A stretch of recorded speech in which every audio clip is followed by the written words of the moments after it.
पंजाब में गुल्लू भट्टों का राज है और उसका मुंह बोलता सबूत यह है कि एक गरीब ट्राली वाले का 15,000 रुपए का चालान किया गया है।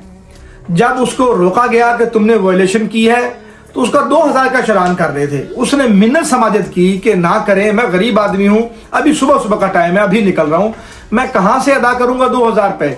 जनाब को बादशाह सलामत को गुस्सा आ गया और 15,000 रुपए का चालान कर दिया। और जब वो दोबारा मिन्नत समाजत करने लगा तो उसे कहा गया कि अगर तुमने मिन्नतें करनी बंद ना की तो 15,000 की बजाय 30,000 का चालान कर दूंगा। एक बेचारा इंसान मेहनत मजदूरी करता है, हलाल रिस्क कमाता है, 30-35 हजार रुपए पाकिस्तान में बड़ी बात है अगर किसी की तनख्वाह हो महीने की। लेकिन ये गुल्लू भट्ट जो है ये उससे कहता है कि मैं 30,000 का चालान करूंगा। अब वो गरीब आदमी, उसके पास तो वसाइल नहीं है निकालने के, आप समझ सकते हैं, उधर से लिया उधर से लिया। वो तो गरीब आदमी है, मेहनत करेगा, मजदूरी करेगा।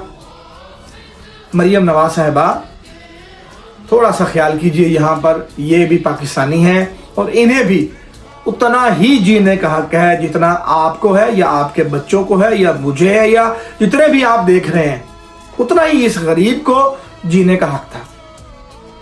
तमाम सुनने वालों से गुजारिश करूंगा कि आप इसके मुतालिक क्या राय रखते हैं, अपनी राय का इजहार करना मत भूलिएगा। अगर आप नए आए तो आपसे गुजारिश है कि फॉलो ज़रूर कीजिएगा। जज़ाकल्लाह, शुक्रिया।